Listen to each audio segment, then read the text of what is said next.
नमस्कार, खबरों की खबर देख रहे हैं आप। मैं हूं आपके साथ सुमित अवस्थी। रोटी, कपड़ा और मकान ये इंसान की मौलिक आवश्यकता है। रोटी कपड़े की जरूरत के बाद एक अदद मकान या फ्लैट बनाना हर किसी का सपना होता है।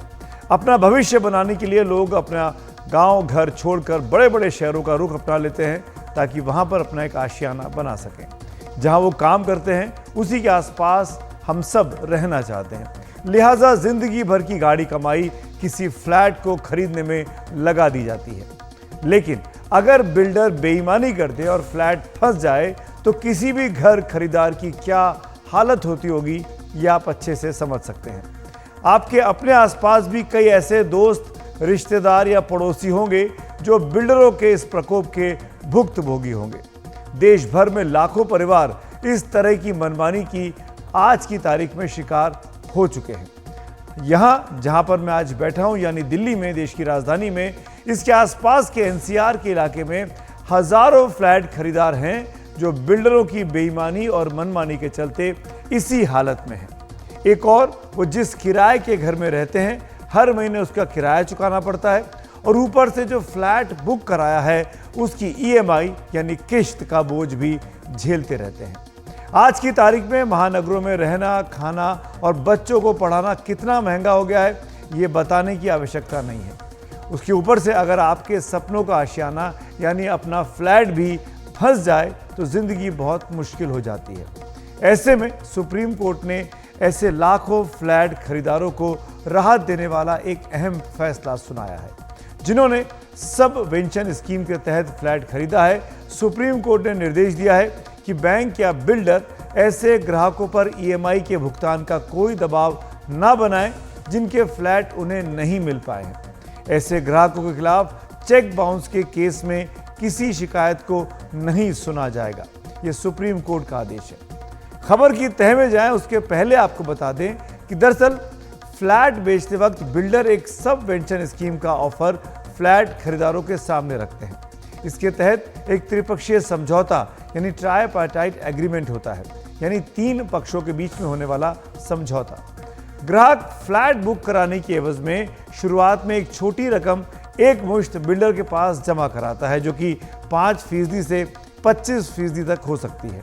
इसके बाद ग्राहक फ्लैट खरीदने के लिए बैंक से अपने नाम पर एक लोन लेता है।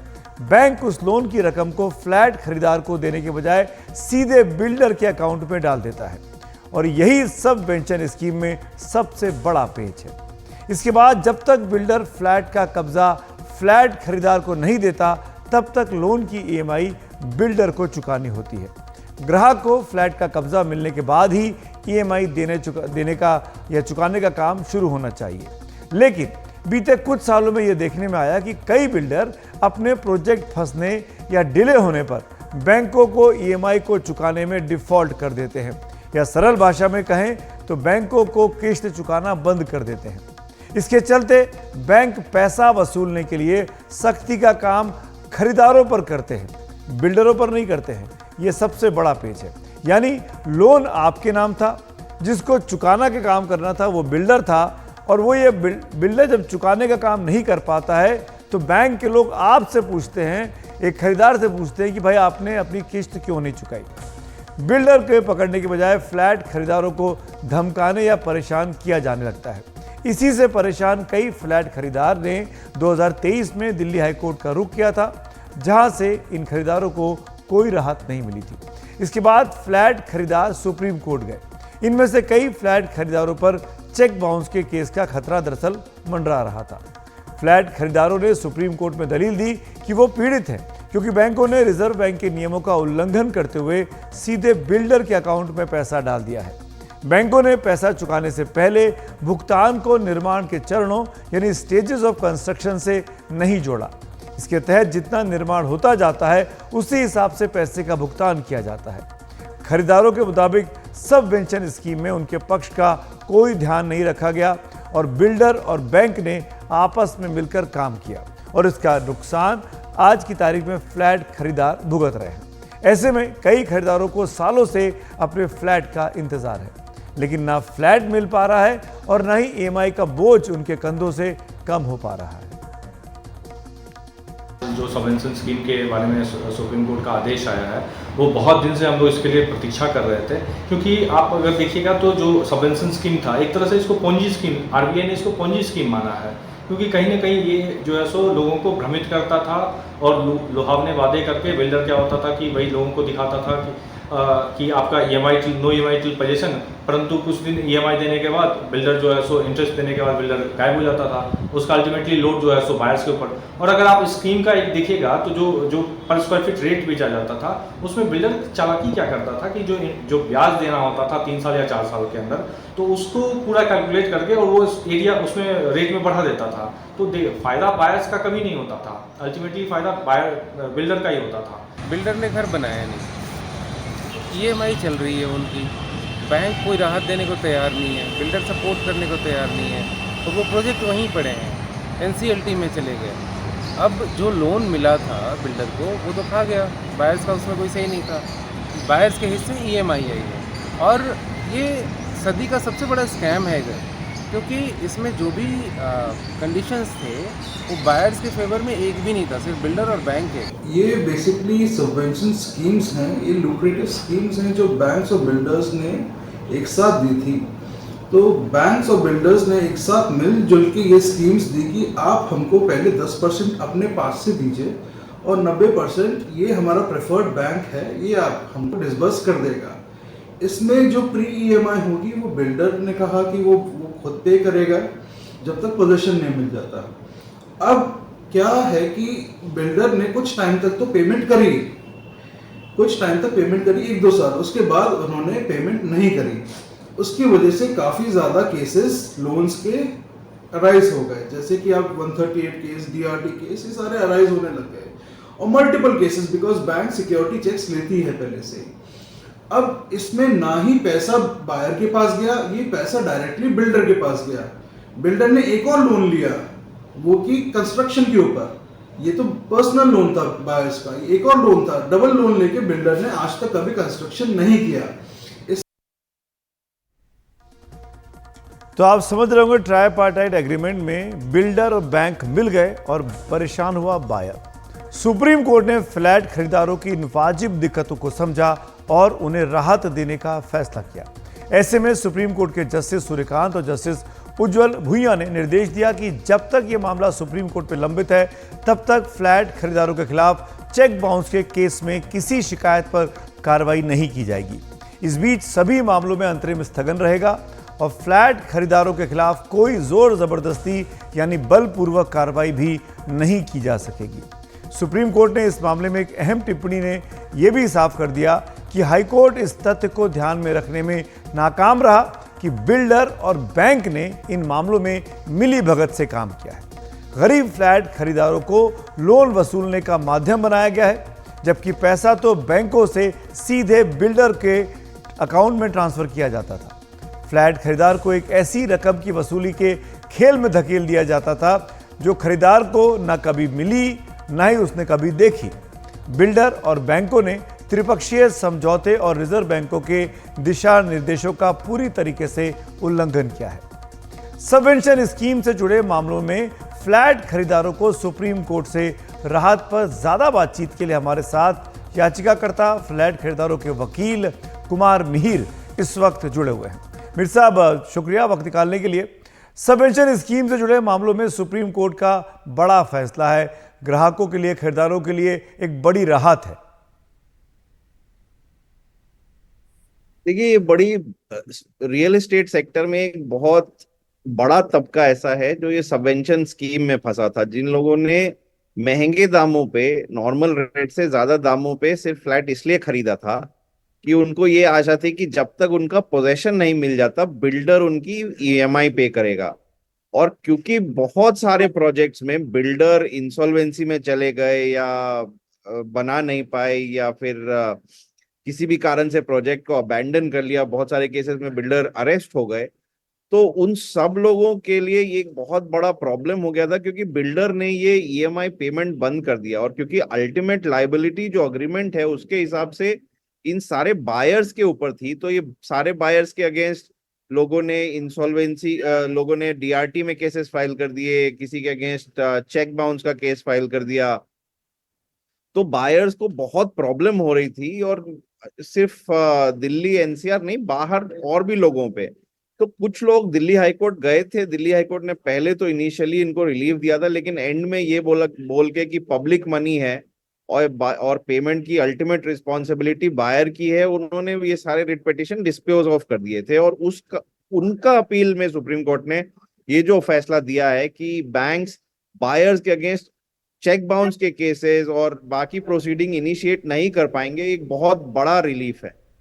जी, और बहुत बड़ा तबका कुमार मीर साहब ऐसा अपने देश में जो एक घर बनाने के लिए, एक फ्लैट लेने के लिए पूरी ज़िंदगी काम करता है। बहुत कम लोग ऐसे होते हैं जो 2, 3, 4, 5 फ्लैट लेते हैं, वो इन्वेस्टमेंट पॉइंट ऑफ व्यू से इक्का दुक्का % के लोग होंगे। लेकिन मेरा सवाल ये है कि जो फ्लैट बायर्स हैं, जो गाड़ी कमाई से, मेहनत से, अपने पैसे से फ्लैट खरीदते हैं, उनको इन बिल्डरों के टॉर्चर का बहुत ज़्यादा झेलना पड़ता है। बिल्डरों का एक नेक्सस बना हुआ है। कुछ बिल्डर तो जेल की सलाखों के पीछे भी चले गए इन्हीं कुकर्मों की वजह से। सवाल मेरा ये कि क्या क्या मनमानियां बिल्डर और करते हैं फ्लैट बायर्स पर? देखिए, सबसे पहली मनमानी तो यही है कि प्रोजेक्ट में पैसा जो था, एटलीस्ट जो पुराने प्रोजेक्ट हैं रेरा के आने से पहले, उसमें पैसा डाइवर्ट कर दिया गया था। तो ये सबसे बड़ा, क्योंकि आपने मान लीजिए 100 लोगों को फ्लैट बेचा है और उनके पैसे से ये प्रोजेक्ट कंप्लीट हो जाता, उनसे अपने पैसे भी ले लिए, लेकिन वो प्रोजेक्ट को बनाने में नहीं लगाया, बल्कि उस पैसे को कहीं और डाइवर्ट कर दिया, किसी और बिजनेस में लगा दिया, या कहीं और कोई प्रोजेक्ट लॉन्च कर दिया। तो वो डाइवर्जन ऑफ फंड एक बहुत बड़ा प्रॉब्लम है, जिसके कारण मेजॉरिटी ऑफ द प्रोजेक्ट्स जो हैं दिल्ली एनसीआर में वो फंस गए या नहीं बन पाए। दूसरा जो सबसे बड़ी मनमानी वो होती है एंड में लोगों से एक्स्ट्रा पैसे मांगना, या हिडन चार्जेस करके। किसी ने कहा कि जी आपका एरिया, मान लीजिए आपने 1000 स्क्वायर फीट एरिया बुक किया, बिल्डर फाइनल जब हैंडओवर करेगा तो कहेगा कि जी हमने, क्योंकि आपका एरिया इंक्रीज हो गया, 1100 स्क्वायर फीट एरिया बना दिया, तो आपको वो 100 स्क्वायर फीट एक्स्ट्रा पेमेंट करनी पड़ेगी। तो ये कुछ हिडन चार्जेस हैं, वो बिल्डर चार्ज कर रहे थे।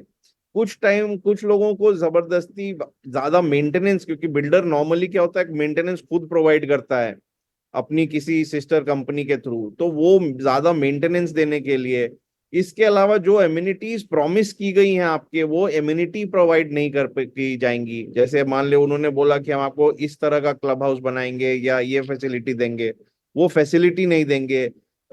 कई जगहों पे हम देख रहे हैं कि जो स्ट्रक्चर है या जो कंस्ट्रक्शन है, उसकी क्वालिटी में बड़ी कंप्लेंट आ रही है। तो ये सारी चीजें हैं, बट जो बड़ी फाइट वो है कि प्रोजेक्ट टाइम पे पूरा हो जाए, जो क्वालिटी प्रॉमिस की है वो क्वालिटी का कंस्ट्रक्शन हो, और जो पैसा है, जो रजिस्ट्री, पहले तो नोएडा में अब एक रजिस्ट्री भी बड़ी समस्या है दिल्ली एनसीआर में, स्पेशली नोएडा, ग्रेटर नोएडा में। तो जो फ्लैट है उसका डॉक्यूमेंटेशन सही से हो, उसका टाइटल डॉक्यूमेंट सही से बने, ये सब चीजें हैं। ये लड़ाई चल रही है अलग अलग फ्रंट्स पे, कोशिश कर रहे हैं सरकार भी अलग अलग तरीके से कानून लाकर, या रेरा के अलग अलग ऑर्डर्स आकर काफी अब तो काफी सुधार हुआ है फिर भी पहले से, लेकिन हाँ अभी भी लड़ाई बहुत लंबी है, ये चलेगी थोड़े दिन। चलिए, कुमार मीर साहब आपने वक्त निकाला, उसके लिए बहुत बहुत शुक्रिया। और जैसे कि इशारा किया कुमार मीर ने, क्या क्या और दिक्कतें हैं फ्लैट बायर्स को, उस पर भी एक नज़र डाल लेते हैं। फ्लैट खरीदारों की तमाम दिक्कतों में से ये तो बस एक दिक्कत थी, सबवेंशन स्कीम वाली। कई फ्लैट खरीदार पूरा पैसा दे चुके हैं, लेकिन बिल्डर हैं कि उनको फ्लैट प्रोवाइड नहीं कर रहे हैं, बल्कि कई बिल्डरों के तो प्रोजेक्ट ही सालों से अटके पड़े हुए हैं। और फ्लैट बिल्डर्स ने जिस तरीके से मनमानी की है, गड़बड़ झाला किया है, वो भी अपने आप में एक मिसाल बना हुआ है। पैसा एक स्कीम से लेते हैं और दूसरे उस प्रोजेक्ट पे लगा देते हैं, और वो प्रोजेक्ट भी पूरा नहीं कर पाते हैं। यानी दोनों तरफ से वो ग्राहकों से पैसा सिर्फ लेना जानते हैं, उनको सुविधाएं देने के नाम पर परेशानी ही दे पाते हैं। ऊपर से कुछ बिल्डरों की बेईमानी के किस्से भी सामने आए, जिसके चलते वो कोर्ट के निशाने पर आए, और ग्राहकों से गड़बड़ी करने के मामलों में तो आपको याद होगा कुछ बड़े बड़े बिल्डर्स को जेल की सजा भी बीते दिनों में काटनी पड़ी है। इंडियन बैंक्स एसोसिएशन की एक रिपोर्ट के मुताबिक पूरे देश को देखें तो देश में करीब 4,12,000 फ्लैट ऐसे हैं जिन्हें बिल्डरों की खराब वित्तीय हालत की वजह से पूरा नहीं किया जा सका है। इनमें से अकेले 2,40,000 दिल्ली एनसीआर में फ्लैट्स हैं। इनमें सबसे ज़्यादा फ्लैट तो नोएडा और ग्रेटर नोएडा में है। ये इलाके उत्तर प्रदेश में आते हैं और यूपी के राजस्व का एक बहुत बड़ा हिस्सा नोएडा से निकल कर आता है। बिल्डरों की मनमानी और बेईमानी से परेशान कई खरीदारों की शिकायतों पर गौर करने के लिए उत्तर प्रदेश सरकार ने अमिताभ कांत एक कमेटी बनाई, जिसने अपनी सिफारिशें सरकार को दी और इन सिफारिशों को यूपी सरकार ने हरी झंडी भी दे दी है। कमेटी ने कहा है कि फ्लैट के एवज में पूरा भुगतान करने वाले कई खरीदारों को इसलिए परेशान होना पड़ रहा है क्योंकि बिल्डरों ने संबंधित संस्थाओं को अपना बकाया नहीं चुकाया है। इस वजह से खरीदार अपनी रजिस्ट्री नहीं करवा पा रहे हैं। मोटे तौर पर अमिताभ कांत कमेटी ने सुझाव दिया कि जिन फ्लैट खरीदारों ने अपना पूरा पैसा बिल्डरों को और बैंकों को चुका दिया है, उनके फ्लैटों की तुरंत रजिस्ट्री की जाए। इसे बिल्डरों के बकाये की रिकवरी से ना जोड़कर देखा जाए। इससे ही करीब 1 लाख खरीदारों को सीधे तौर पर फायदा हुआ। इसके बाद बकायेदार बिल्डरों से पैसे की वसूली के लिए सख्त से सख्त कार्रवाई की जानी चाहिए। ये सिफारिशें थी अमिताभ कांत कमेटी की रिपोर्ट की। लेकिन सिर्फ इतना ही काफ़ी नहीं है। अपने घर के इंतजार में लाखों फ्लैट खरीदार अपना इतना समय और संसाधन खो चुके हैं कि उसकी भरपाई नहीं हो सकती है। लेकिन सरकारों को कम से कम ऐसे कदम उठाने पड़ेंगे कि आगे से कोई बिल्डर फ्लैट खरीदारों की आंखों में धूल ना झोंक सके, उनकी गाड़ी मेहनत की कमाई से ना खेल सके। और अब बढ़ते हैं आज की अगली खबर की ओर। वो खबर आई है ट्रेन हादसे की। जी हाँ, एक बड़ा ट्रेन हादसा एक बार फिर हम सब ने झेला है। खबर आई आज के ट्रेन हादसे की उत्तर प्रदेश के गोंडा जिले में, जहां पे दोपहर में चंडीगढ़ डिब्रूगढ़ एक्सप्रेस के 23 में से 21 डब्बे पटरी से उतर गए। यह हादसा गोंडा जिला मुख्यालय से करीब 30 किलोमीटर की दूरी पर गोंडा जिलाही के बीच पिकौरा के पास हुआ है। इस हादसे में 2 यात्रियों की मौत की अब तक खबर है, 34 घायल हुए हैं। हादसे के तुरंत बाद सबसे पहले स्थानीय ग्रामीण मौके पर पहुंचे और उन्होंने पटरी से उतरे हुए और उल्टे हो चुके डब्बों से यात्रियों को निकालना शुरू किया। घटना के कुछ देर बाद राहत और बचाव के लिए स्थानीय प्रशासन और रेलवे की टीमें भी मौके पर पहुंच गई हैं। एनडीआरएफ और एसडीआरएफ की टीमें भी राहत और बचाव के लिए इस वक्त गोंडा के इस दुर्घटना स्थल पर मौजूद हैं। सभी घायलों को करीब के अस्पतालों में पहुंचा दिया गया है। रेल मंत्री अश्विनी वैष्णव और यूपी के मुख्यमंत्री योगी आदित्यनाथ राहत और बचाव के काम पर खुद निगाह रखे हुए हैं। अब आइए आपको एनिमेशन के जरिए दिखाते हैं कि आज ये ट्रेन दुर्घटना कैसे हुई। क्या बताते हैं चश्मदीद। चंडीगढ़ और डिब्रूगढ़ एक्सप्रेस चंडीगढ़ से डिब्रूगढ़ की ओर जा रही थी। दोपहर करीब 2:35 पर मोतीगंज जिलाई के बीच ये ट्रेन पटरी से उतर गई। ये इलाका लखनऊ से 150 किलोमीटर दूर है और गोंडा जिला मुख्यालय से करीब 30 किलोमीटर। लखनऊ गोरखपुर के बीच सबसे बड़ा स्टेशन गोंडा ही पड़ता है। ट्रेन के 23 में से 21 डिब्बे पटरी से उतर गए, लेकिन इंजन पटरी से नहीं उतरा। ये देखिए हादसा कैसे हुआ। इंजन पटरी पर ही है और इंजन के पीछे के जो डब्बे थे, आखिरी डब्बे को छोड़कर बाकी सब डब्बे पटरी से उतर गए। अब इस बात की जांच चल रही है कि ट्रेन के डिब्बे पटरी से कैसे उतरे जब इंजन उस पे से सीधा निकल गया था। हादसे के बाद घायलों का कहना है, क्या कहना है, उन्होंने क्या सुना, क्या झेला, आइए उन्हीं से सुनते हैं। ये पता नहीं चला हमको कैसे घटना होगी। मेरे बच्चे को जो फ्रैक्चर हो गई ना, जब गाड़ी पलटी कर गई, डिब्बा पलटी कर गई, तो हम लोग खड़े हो गए। ठीक है, मेरे बच्चे को हाथ जो है नीचे ही दब गया। वो गिट्टी वाला जो है ना, उसको लग गया पूरा फ्रैक्चर। ये टूट करके ये पूरा फ्रैक्चर हो गया। नहीं, हमको चोट लगा, यहाँ पे लगा। मेरे वाइफ को उंगली में चोट लगी हुई है। आप कौन से बोगी में थे? स्लीपर में थे, किसमें थे? जनरल वाले में थे। जनरल में थे। तो अचानक कोई आवाज आई क्या? जैसे कोई आवाज आता है, जैसे हवा की जो। हाँ, बैठे हुए थे। ट्रेन पलट गई। कोई आवाज आई कैसे? जैसे कोई चीज नहीं हल्ला शोर मचाता है, उस तरह की आंधी की तरह आया। अब पता नहीं कैसे हम लोग सोच रहे कि क्या हुआ। जब इसका बच्चे को मेरे हाथ से जो नीचे चला गया, वो देखता हूँ कि इसका ब्लड जा रहा है। मेरा पूरे ब्लड में लग गया इसमें। मैं गेट के पास थोड़ी देर के लिए था खड़ा, तब तक क्या हुआ कि गाड़ी जो है से बबलिंग करने लगी, जैसे लग रहा था। और बबलिंग करने लगी और पूरा धूल उड़ने लगा। गाड़ी पटरी से उतर चुकी थी। उसके लगभग 10 से 15 सेकंड के बाद हम लोगों वाली बोगी पूरी पलट गई और उसके बाद जो हुआ वो तो सब जान ही रहे हैं आप लोग। इस बीच शुरुआती जानकारी के मुताबिक ये बात भी अब तक सामने आई है कि ट्रेन के पायलट यानी ड्राइवर ने, लोको पायलट जिसको कहते हैं, एक धमाके की आवाज़ सुनी थी। फिलहाल ट्रेन के पटरी से उतरे डिब्बों में कोई यात्री नहीं है। सबको निकालकर जो घायल है उनको अस्पताल पहुंचा दिया गया है और जो नहीं घायल है, जो सुरक्षित है, उनको आगे जाने की उनकी व्यवस्था की जा रही है। कैजुअल्टी अभी तो संख्या है और बाकी जो चोटिल हैं उन लोगों को प्राथमिक उपचार दिया जा रहा है। यहाँ से जो हम लोगों का मेन व्यवस्था की जा रही है कि लोग जो थे इधर यात्री काफी लंबे रूट के थे, उन लोगों को गंतव्य पहुँचाने के लिए जो प्रबंधन होना है उसके लिए हम लोगों ने लाइन अप किया है। लोकल लेवल पर बसेस और एम्बुलेंसेज, यहाँ तक कि हमारे अपने वाहनों से हम लोगों ने तुरंत भेज दिया और लोग जो हैं काफी लोग पहुँच भी चुके हैं मनकापुर स्टेशन और बाकी रेलवे के साथ समन्वय के साथ में रेस्क्यू स्पेशल से उन लोगों को उनके गंतव्य तक पहुंचाया। आप सुन रहे थे नेहा शर्मा को, जो कि गोंडा जिले की डीएम है। मुख्यमंत्री खुद इस पूरी घटना पर नजर रखे हुए हैं। आपको बता दें कि 17 जून को, यानी आज से ठीक 1 महीने पहले 17 जून को पश्चिम बंगाल के न्यू जलपाईगुड़ी ट्रेन हादसे के ठीक 1 महीने बाद आज का ये बड़ा हादसा हुआ है। 17 जून को हुए हादसे में कंचनजंगा एक्सप्रेस को एक मालगाड़ी ने टक्कर मार दी थी। उस हादसे में 10 लोगों की उस वक्त मौत हुई थी। ठीक महीने भर बाद ये दूसरी बड़ी ट्रेन दुर्घटना आज सामने आई है। Chief commissioner of railway safety यानी CCRS की रिपोर्ट में कंचनजंगा एक्सप्रेस के लोको पायलट को क्लीन चिट CCRS के दे दी गई थी।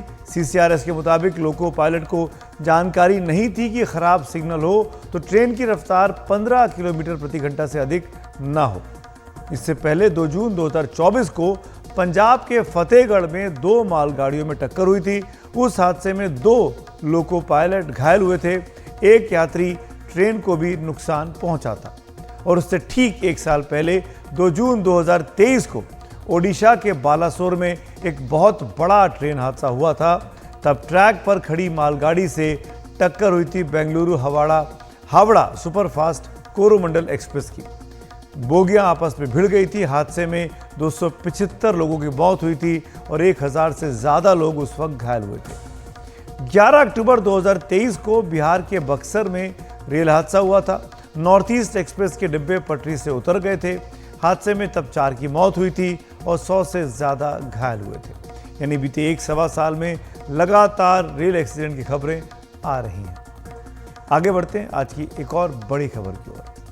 और अब वो मुद्दा जो साल के इन दिनों में जरूर सामने आता है, यह है कांवड़ यात्रा का मुद्दा, जिसके तहत आज एक बार फिर उत्तर प्रदेश, हरियाणा, दिल्ली से लाखों श्रद्धालु सावन के महीने में अपने अपने घरों से कांवड़ लेकर पैदल हरिद्वार की ओर जाते हैं और वहां से गंगा जल लाकर सावन के आखिरी सोमवार को अपने गांवों के शिवालयों में चढ़ाते हैं। ये तो कांवड़ यात्रा का महत्व है कि क्या होता है। लेकिन बीते कुछ सालों में कांवड़ यात्रा का ये चलन लगातार बढ़ता भी जा रहा है। युवाओं में उत्साह भी होता है कांवड़ यात्रा में हिस्सा लेने को लेकर। और यही वजह है कि इस दौरान जिन इलाकों से कांवड़ यात्रा गुजरती है, कांवड़िए गुजरते हैं, वहाँ पर सरकारें खास इंतजाम भी कर रही हैं। खासतौर पर कानून व्यवस्था के इंतजाम सख्त किए जाते हैं ताकि किसी तरह की कोई भी अप्रिय घटना किसी के साथ भी ना हो सके। इसके बावजूद कई बार ऐसी घटनाएं हो जाती हैं। कांवड़ यात्रा को लेकर हर बार कोई ना कोई विवाद भी इसी वजह से सामने आ रहा है, क्योंकि बहुत बड़ी संख्या में लोग बाग कांवड़ यात्रा में हिस्सा ले रहे हैं। तो कांवड़ यात्रा के साथ विवाद न जुड़े, ऐसा बीते सालों में तो नहीं देखा गया। इस बार भी हो गया।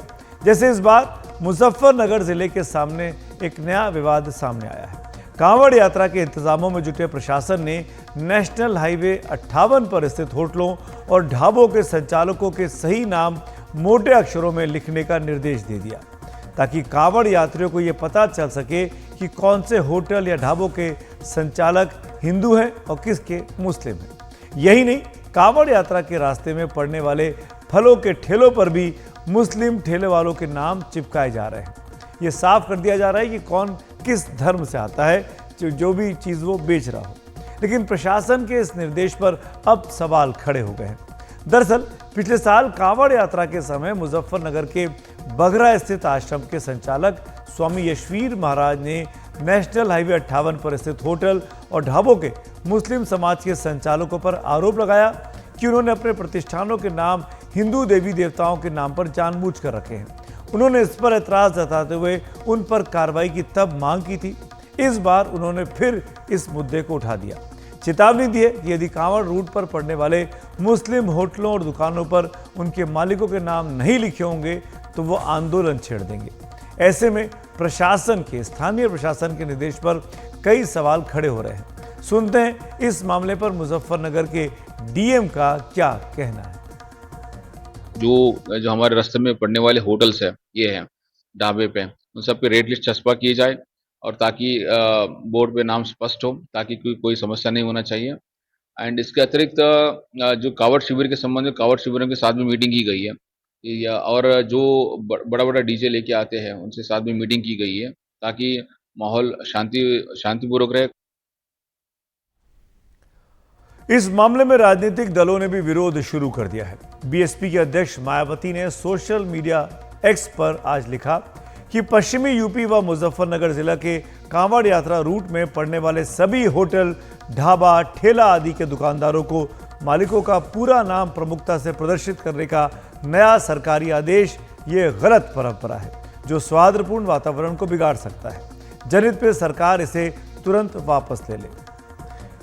मायावती के बाद समाजवादी पार्टी के अध्यक्ष अखिलेश यादव ने भी एक्स पर पोस्ट किया और कहा कि इस मामले में प्रशासन के निर्देश पर उन्होंने सवाल उठाते हुए लिखा सोशल मीडिया प्लेटफॉर्म पर कि जिसका नाम गुड्डू, मुन्ना, छोटू या फत्ते है उसके नाम से क्या पता चलेगा। माननीय न्यायालय स्वतः संज्ञान ले और ऐसे प्रशासन के पीछे के शासन तक की मंशा की जांच करवाकर उचित दंडात्मक कार्रवाई करे। ऐसे आदेश सामाजिक अपराध हैं जो सौहार्द के शांतिपूर्ण वातावरण को बिगाड़ना चाहते हैं। अखिलेश यादव के बाद AIMIM के प्रमुख असदुद्दीन ओवैसी ने भी सवाल उठाते हुए पूछा है कि क्या उत्तर प्रदेश पुलिस के आदेश के अनुसार अब हर खाने वाली दुकान या ठेले के मालिक को अपना नाम बोर्ड पर लगाना होगा ताकि कोई कांवड़िया गलती से मुसलमान की दुकान से कुछ ना खरीद ले। इसे दक्षिण अफ्रीका में अपार्थाइड कहा जाता है। उन्होंने ये भी कहा कि जिस तरीके से हिटलर की जर्मनी में इसका नाम होता था उसी तरीके से इस बार ये काम उत्तर प्रदेश में किया जा रहा है। ओवैसी का हमला था। इसके बाद कांग्रेस ने भी इस मामले पर सवाल उठाया और एनडीए में बीजेपी की सहयोगी जेडीयू ने भी, और जेडीयू का सवाल उठाने का मतलब है कि जेडीयू बीजेपी के जो साथी हैं वो भी मुजफ्फरनगर प्रशासन के इस फैसले से बिल्कुल भी खुश नहीं है। कांवड़ यात्रा के रास्ते में जितने भी फल सब्जी बेचने वाली रेहड़ियां हैं, स्टॉल्स हैं या ढाबे रेस्टोरेंट्स हैं, ये खाने के ढाबे हैं, तमाम लोगों को अपना नाम बोर्ड पर लिखना होगा। इसके पीछे की मंशा बड़ी स्पष्ट है, आप समझ गए होंगे।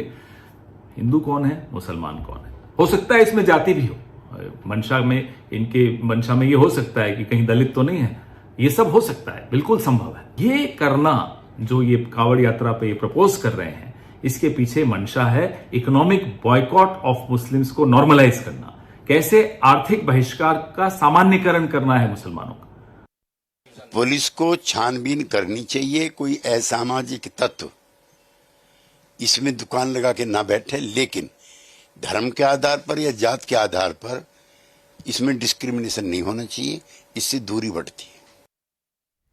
और इस बीच इस मामले में भारतीय जनता पार्टी की क्या सफाई है ये भी अब सुन लेते हैं। बीजेपी के अल्पसंख्यक मोर्चे के राष्ट्रीय मीडिया इंचार्ज यासिर जिलानी ने इस मामले में बीजेपी की ओर से सफाई पेश की है। जो एडमिनिस्ट्रेशन ने ये एडवाइजरी जारी करी है, मुझे लगता है कि सही है। आप अपनी आइडेंटिफिकेशन क्यों छुपाना। एक आस्था का बड़ा त्यौहार मनाने जा रहे हैं लोग, कांवड़िए पवित्र जल लेने जा रहे हैं, लेकिन इसमें अखिलेश यादव अपनी जो तुष्टीकरण की राजनीति का ट्विस्ट है वो लेके आ गए। तो बीजेपी अपनी इस राय पर कायम है। हालांकि प्रशासन क्या करेगा आगे, सब यात्रा जब शुरू होगी उस पर हमारी नजर रहेगी। इस बीच अभी ये नेम प्लेट का विवाद चल ही रहा था कि एक और नया विवाद कांवड़ यात्रा से जुड़ा हुआ ही और खड़ा हो गया है। कांवड़ यात्रा मार्ग में पड़ने वाले मुजफ्फरनगर के एक हिंदू होटल से मुस्लिम कर्मचारियों को हटवाए जाने की खबर सामने आई है। खतौली बाईपास पर स्थित साक्षी ढाबे पर काम कर रहे 4 मुस्लिम कर्मचारियों को आज ढाबा मालिक ने हटा दिया। उन्हें क्यों हटाया गया, जब इस बारे में जानने के लिए हमने ढाबे के मालिक से बात की तो उन्होंने कहा कि पुलिस और प्रशासन के लोग आए थे जिन्होंने मुस्लिम कर्मचारियों को हटाने की बात कही, जिसके बाद उन्हें मजबूरी में 4 मुस्लिम लड़कों को अपने दुकान से, अपने ढाबे से हटाना पड़ा। इनमें से 2 मुस्लिम ढाबे पर कारीगर थे और 2 मुस्लिम कर्मचारी अन्य कामों में इस ढाबे पर काम कर रहे थे। हालांकि ढाबा मालिक इस बात से सहमत नहीं है। ये आया था कि आप प्रोपराइटर का बोर्ड लगाए गए, जो प्रोपराइटर मतलब जो चला रहा है वही उसका नाम होना चाहिए, जिससे कि ये पता चल सके कि किसका होटल है। भाई ये तो मैं कह नहीं सकता क्या नाम, भाई इस बारे में तो नहीं कह सकता। वो लगा दिया आपने, उसके बाद में आपके यहाँ पर कुछ मुस्लिम लड़के जो काम करते थे उनको भी हटाया गया है। हाँ ये उन्होंने कहा क्या ना, भाई प्रशासन के आदमी आए थे, उन्होंने क्या कहा? उन्होंने कहा क्या ना, भाई ये नहीं रहने चाहिए, मुस्लिम लड़के नहीं रहने चाहिए। कितने लड़के थे आपके यहाँ? हमारे यहाँ 4 थे जी। 4 को हटा दिया? हाँ जी। कब हटाया है? होले होंगे 6-7 दिन।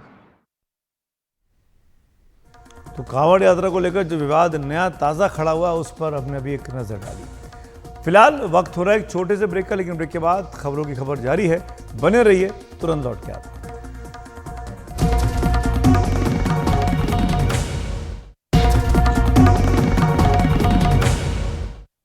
और अब बात एक ऐसी रहस्यमय बीमारी की जिसकी चपेट में आज की तारीख में कई सारे बच्चे आ चुके हैं। ये बीमारी बहुत तेज़ी से रहस्यमय तरीके से गुजरात के कुछ ज़िलों में फैली हुई है।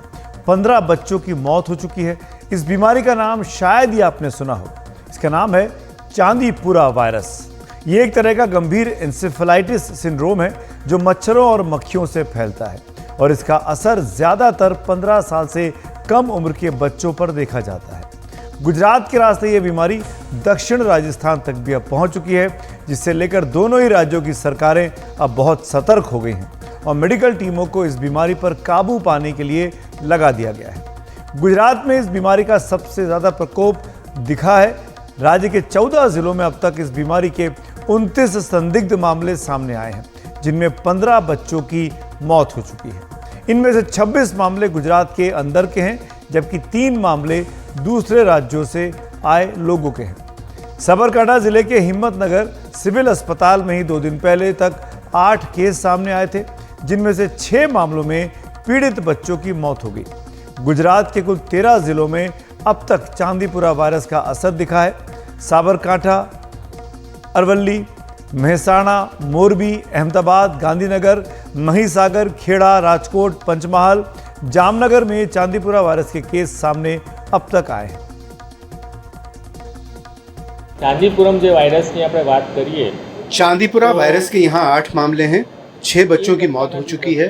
डॉक्टर ने कहा कि ये एन्सेफेलाइटिस है। हमें शक है कि इसमें चांदीपुरा वायरस के लक्षण हैं। गुजरात में सामने आ रहे मामलों के बाद राज्य के मुख्यमंत्री भूपेंद्र पटेल की अध्यक्षता में आज एक बैठक हुई, जिसमें इस बीमारी से पैदा हालात का जायजा लिया गया। चांदीपुरम वाला जो भ्रम फैलाया गया था, भ्रम फैला भी हुआ था, वहां पर ये जो परीक्षण के लिए जो सैंपल पुणे भेजे गए थे, उनमें 7 के अभी परीक्षण आगे आ भी गए हैं। उसमें एक ही पॉजिटिव कंफर्म हुआ है, बाकी के 6 नेगेटिव है। 29 जितने केस रिपोर्टेड हुए हैं, करीबन 14 जिलों में ये केस रिपोर्टेड हुए, उसमें से 15 डेथ अभी रिपोर्ट हुए हैं। मतलब कि ये वायरल एन्सेफेलाइटिस जो मगज के ताव के कारण मगज में एक प्रकार का सूजन आ जाती है, उसकी वजह से जो जितने 3-4 प्रकार के ऐसे दर्द होते हैं, उसके अंदर भी झांक के देखा तो एक ही प्रकार का जो हमें लक्षण देखने को मिलते हैं, जो कैरेक्टरिस्टिक्स है, वो एक ही तरह की होती है और उसके लाइन ऑफ ट्रीटमेंट भी उसकी कोई पर्टिकुलर दवाई नहीं है, लेकिन सिम्टोमेटिक दवाई के तौर पे उसको क्योर किया जा सकता है। राजस्थान के उदयपुर के आदिवासी इलाकों में भी चांदीपुरा वायरस के 2 मरीज सामने आ चुके हैं। ये गुजरात से आए थे, इनमें से एक की मौत हो गई है। राजस्थान में वायरस का केंद्र बलीचा गांव बताया गया है, जो खेरवाड़ा ब्लॉक में है। ये इलाका गुजरात से बिल्कुल लगा हुआ है और यहाँ के लोग रोजगार के लिए गुजरात आते जाते रहते हैं। इस इलाके में चांदीपुरा वायरस से संदिग्ध मामलों को देखते हुए राजस्थान का स्वास्थ्य विभाग सतर्क हो गया है और जगह जगह कैंप लगाकर बच्चों की जांच की जा रही है। मेन जो लक्षण है उसके हाई ग्रेड फीवर होना, तेज बुखार आना, इसके साथ साथ हेडेक होना, हेडेक के साथ में इसको मिर्गी का दौरा पड़ना, यानी कि वो नर्वस सिस्टम को डैमेज करता है ब्रेन में जाके और तुरंत प्रभाव से कोमा में चला जाता है, मिर्गी के दौरे आते हैं, उसकी डेथ हो जाती है। ऐसी कंडीशन में अभी जो पैनिक कंडीशन हमारे ज़िले में हुआ है उसमें एक बच्चे की डेथ हो गई है, वहाँ हमारी टीमें लगी हुई। एक बच्ची अभी जो नया गाँव के पास में जो बावलवाड़ा है, बावलवाड़ा के गाँव की है, वो बच्ची 4 साल की, वो एडमिट है, आईसीयू में थी, आईसीयू से बाहर निकाल दिया, उनकी हालत बहुत अच्छी है, अभी पहले से आउट ऑफ कंट्रोल है। सवाल यह कि यह रहस्यमय बीमारी है क्या, इसका नाम चांदीपुरा वायरस क्यों पड़ा है? दरअसल 1965 में पहली बार इस बीमारी के 2 केस महाराष्ट्र के नागपुर इलाके के चांदीपुरा में सामने आए थे और उसी के नाम पर इसे चांदीपुरा वायरस कहा जाता है। यह एक आरएनए वायरस है जो रेबोडोविराई फैमिली का है। रेबीज का वायरस भी इसी फैमिली का होता है। ये वायरस मच्छर और बालू मक्खी से फैलता है और बच्चों पर ज्यादा असर करता है। इससे बच्चों को दिमागी बुखार हो जाता है। इस वायरस का इंक्यूबेशन पीरियड 3 से 4 दिन का है।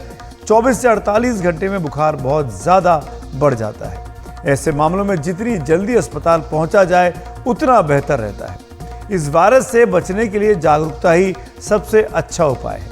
ये वायरस मानसून के दिनों में तेजी से फैलता है, इसीलिए सबसे पहले तो साफ सफाई अपने आसपास रखना बहुत ज़रूरी है। इससे बचने के लिए घर से पूरे कपड़े पहनकर निकलना चाहिए ताकि मच्छर मक्खी आपको काट ना सके, जिससे इससे फैलने वाले मक्खी या मच्छर से बचा जा सकता है। इसकी कोई विशेष एंटीवायरल दवा नहीं है, इसीलिए ज़रूरी है कि सावधानी बरती जाए। चांदीपुरा वायरस पर ज़्यादा जानकारी के लिए हमारे साथ हैं virologist doctor Sarman Singh. Doctor साहब, शुक्रिया वक्त निकालने के लिए, हमारे साथ जुड़ने के लिए। आप तो खुद एक वायरोलॉजिस्ट हैं, आपने काफ़ी सारे वायरस पर काम किया है। ये रहस्यमय चांदीपुरा वायरस को क्यों कहा जाता है? ये है कौन सा वायरस, क्या परेशान है? जी, ये वायरस एक्चुअली चांदीपुरा जैसा नाम है, ये नागपुर के पास एक गांव है। तो पहली बार ये 1965 में इसको आइसोलेट किया गया था। वो आइसोलेट किया गया था कि कुछ बच्चे बीमार हो रहे थे और उनको जो बहुत हाई ग्रेड फीवर जिसमें आता है, और उसकी वजह से बहुत सारे बच्चों की मौत भी हो गई थी। तो उसके बाद ये आइसोलेशन किया गया था, एनआईवी पुणे में आइसोलेशन हुआ था। तो तब से इसका नाम, जो इंटरनेशनल जो कमेटी होती है जो टैक्सोनॉमी की, उन्होंने इसको इसके जहां से आइसोलेट हुआ था उसके नाम से इसका नाम चांदीपुरा वायरस रख दिया है। बट इसका दूसरा साइंटिफिक नेम बेसिकुलो वायरस भी होता है। तो ये रेबडोवायरिडी, जिसमें कि रेबीज वाली फैमिली में ही आता है, और एक आरएनए वायरस होता है। जैसा कि हमारा कोरोना वायरस था, उसी तरह से ये एक वायरस होता है, बहुत छोटा वायरस होता है, जो 100 नैनोमीटर के बराबर होता है इसकी लंबाई चौड़ाई। तो नेकेड आंखों से, नंगी आंखों से हम इसको नहीं देख सकते हैं। तो इसमें जो खास बात है ये है कि ये जो सैंड फ्लाई, जो मॉस्किटो होते हैं, और मॉस्किटो से भी एक बहुत छोटी सी मक्खी होती है, जिससे कि हम कालाजार, बहुत सारे लोग जानते होंगे, जहाँ कालाजार होता है ईस्टर्न पार्ट्स ऑफ इंडिया में। उसी तरह से जो बाकी के पार्ट्स हैं इंडिया के, उनमें भी ये सैंड फ्लाई जिसको कहते हैं हम, तो ये सैंड फ्लाई जो होती है उसके काटने से होता है। लेकिन कुछ रिपोर्ट्स ऐसी भी हैं कि जो मच्छर होता है, एडिस मच्छर होता है, उसके काटने से भी होता है। तो ये तो रही वायरस की बात। आरएनए वायरस, जैसा मैंने बताया, बहुत छोटे से इंसेक्ट के काटने से होता है। और तीसरी जो इम्पोर्टेंट बात है, जो आम लोगों को जानने की जरूरत है, कि ये काफी दुर्भाग्य से काफी फैटल डिजीज है। एंड इससे काफी आंध्र प्रदेश में भी 1983 में हो चुकी हैं, इसकी एपिडेमिक हुई थी छोटी सी, उसमें लगभग 180-183 बच्चों की जान गई थी। और ये इतना छोटे बच्चों से लेकर एडल्ट बच्चे हैं, उनको सबको अफेक्ट करता है। बहुत रेयरली एडल्ट्स में आता है। तो ये इम्पोर्टेंट है कि बहुत छोटे बच्चे भी, जिसमें कि जो रिकॉर्ड है अभी तक, जो 4 महीने के बच्चे को भी ये हो चुका है, वहां से भी आइसोलेट हो चुका है। और यूजुअली जो 14-15 साल के 10-12 साल के बच्चे होते हैं उनमें होता है। तो कई बार बच्चे क्या होता है कि इनमें जो खेलते हैं, बाहर जाते हैं, तो इनकी डायग्नोसिस होने में भी और सस्पेक्ट करने में भी डॉक्टरों को कई बार कई दिन लग जाते हैं। डॉक्टर साहब ये बताइए कि कैसे पहचाने कि ये चांदीपुरा वायरस है किसी भी मरीज को, लक्षण क्या होते हैं? क्या आम व्यक्ति समझ सकता है कि चांदीपुरा वायरस से ग्रसित है उसका बच्चा? मैं यही कहूंगा कि इसकी रोकथाम ज्यादा जरूरी है, क्योंकि इसका इस समय ना तो कोई वैक्सीन है और ना ही कोई इसकी दवाई है। तो ये जानना बहुत जरूरी है। और चांदीपुरा वायरस का इन्फेक्शन हुआ है, ये हम कैसे पहचाने? तो इसके लिए 2-1 चीजें हैं, हालांकि वो एब्सोल्यूट नहीं है, लेकिन फिर भी उनसे थोड़ा सा अंदाजा लग सकता है कि इसमें एक तो बहुत हाई ग्रेड फीवर आता है, बहुत हाई ग्रेड, लगभग 106 तक पहुंच जाता है, जो बड़ा रेयर है। बहुत सारी बीमारियों में इतना हाई ग्रेड फीवर नहीं होता है, बिकॉज ये हमारे ब्रेन को, बच्चों के ब्रेन को इन्वॉल्व करता है। तो ब्रेन की स्वेलिंग हो जाती है। तो जब ब्रेन की स्वेलिंग हो जाती है तो नेचुरली वहां पर जो हमारा फीवर का सेंटर है वो भी बहुत ज्यादा डिस्टर्ब हो जाता है। तो बहुत हाई ग्रेड फीवर आता है, जो लगभग 106 तक, जैसा मैंने बताया, चला जाता है। तो 106 का मतलब ये हो गया कि हमारी बॉडी का जो उतना भी सिस्टम है वो काम करना ऑलमोस्ट बंद कर देता है, और इसी के कारण से बच्चों की मौत हो जाती है। डॉक्टर साहब, आपने खुद कहा कि बच्चों पर ज़्यादा असर होता है इस वायरस का। ऐसे भी राजस्थान में 15 से भी ज़्यादा बच्चों की मौत हो चुकी है, गुजरात में, राजस्थान मिला लें तो। एक सवाल ये कि ये वायरस फैलता कैसे है? ज्यादातर इसका जो बेसिकली जो नोन वेक्टर है वो सैंड फ्लाई है, और सैंड फ्लाई की कई वेराइटीज हैं, उनसे होता है। तो उससे ही एक दूसरे से एक को जब काटता है तो उसमें से इन्फेक्टेड पर्सन से वो सैंड फ्लाई सक कर लेती है, फिर दूसरे को काटती है तो उसको फैल जाता है। जैसे कि हमारा डेंगू एंड चिकनगुनिया, जिस तरह से इंसेक्ट बॉर्न जितनी डिजीज होती हैं उसी तरह से होता है। और इसीलिए इसका कारण है कि ये सैंड फ्लाई बहुत छोटी होती है, तो ये किसी के बिस्तर में, बस में, स्कूटर में, ट्रेन में, एक जगह से दूसरी जगह इन्फेक्टेड सैंड फ्लाई मूव कर जाती है। और इसीलिए ये देखा होगा कि अभी गुजरात में हुआ, फिर राजस्थान पहुंच गया, फिर मध्य प्रदेश में भी कुछ रिपोर्ट हो गई, और हो सकता है कि दूसरी जगह भी हो। तो ये इसका, बिकॉज जितने भी इंसेक्ट बॉर्न डिजीज होती हैं, और वो बिकॉज ये बहुत छोटा सा मॉस्किटो काइंड ऑफ मक्खी होती है, तो उसके काटने से और उसको स्प्रेड करने में मदद करने के लिए हमारे ट्रांसपोर्टेशन के जितने भी सिस्टम हैं उनमें जहाँ प्री ह्यूमिडिटी जहाँ रहती हो, यूजुअली ये सैंड फ्लाई जो होती है वो प्री मॉनसून एरिया टाइम में काफी ज्यादा फलती फूलती है, अपने एग ओवुलेशन भी करती है। तो इसलिए इन दिनों में ये ज्यादा देखा गया है। तो ये इसका रीजन है, इसके कारण ये ज्यादा फैलता है इन दिनों। डॉक्टर सिंह, ये भी बताइए, तमाम दर्शक आपको देख रहे हैं, सुन रहे हैं, ये फैले ना, इसके लिए क्या करना चाहिए? हमारे पास किसी तरह की कोई सुविधा है? किस तरह के कदम हमको उठाने चाहिए? जी, पहली बात तो यह कि इसका इलाज, जैसा मैंने बताया, सिम्टोमेटिक इलाज जिसको कहते हैं, कि जिस तरह के लक्षण हैं उनके अनुसार ही इसकी दवाई देनी होती है। कोई आज की डेट में कोई इसकी वैक्सीन नहीं है और कोई इसका एंटीवायरल ट्रीटमेंट भी नहीं है। तो ओबियस बात यह है कि जो भी डॉक्टर जो भी सुन रहे होंगे और या मरीज के अटेंडेंट जो भी हैं, तो उनको ये ध्यान रखने की बात है कि जब भी बच्चे को फीवर आ रहा है, जहाँ जो अफेक्टेड एरिया है, तो उनको एक तो टेम्परेचर डाउन किस तरह से किया जाए, जैसे क्रोसिन है या दूसरी दवाइयां हैं, या उनकी कोल्ड मॉपिंग करनी है, जो ठंडे कपड़े से उसको मॉपिंग करना है, जिससे कि टेम्परेचर कम से कम बढ़ने दें। और उसी की वजह से हमारा ब्रेन फिर काम करना बंद कर देता है, और उसकी वजह से फिर हमारा सारा सिस्टम बच्चे का खराब हो जाता है, और उससे डेथ जल्दी, सारे मल्टी ऑर्गन फेल्योर जिसको कहते हैं, वो हो जाता है। तो इसलिए कोशिश यही रहनी चाहिए कि किसी दवाई से या जो कोल्ड मॉपिंग से, किसी भी कारण से, किसी भी तरीके से इसके बच्चे का टेम्परेचर ना बढ़ने दिया जाए। रोकथाम की जहां तक बात है, तो ओबियसली अपने प्रोटेक्शन, अपना जो सारे कवर्ड बच्चों को कहें कि सुबह और शाम को खासतौर से जब बाहर जाएं तो सारे कपड़े, पूरी आस्तीन और नीचे जितने भी पैजामा या पैंट पहन के वो बच्चे जाएं, और सुबह शाम खासतौर से इसमें ध्यान रखने की जरूरत है। और खेत खलिहान जो हैं उस तरह की चीजों में, बिकॉज ये सैंड फ्लाई यूजुअली जैसा कि नाम है इसका, तो ये मिट्टी वाली जगह पर ज्यादा होती है। तो और जो पुराने घर होते हैं या जो घरों में जो फरोज होती हैं उनमें ज्यादातर ये रहती है sand fly.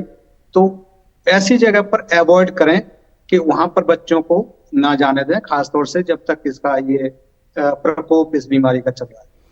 Doctor Sarman Singh, आपने बात की एनडीटीवी इंडिया से, इसके लिए बहुत बहुत धन्यवाद। और आप जो बातें आपने बोली हैं मैं उम्मीद करता हूं कि तमाम दर्शकों तक पहुंचेंगी और वो भी पूरा एहतियात बरतेंगे, क्योंकि इस बीमारी का इलाज सिर्फ सावधानी है। अभी तक टीका चांदीपुरा वायरस का नहीं बना है, तो इलाज के लिए ज़रूरी है कि एहतियात बरते, इलाज की नौबत आने ही ना पाए। तो आज खबरों की खबर में मेरे साथ फिलहाल इतना ही। शुभ रात्रि।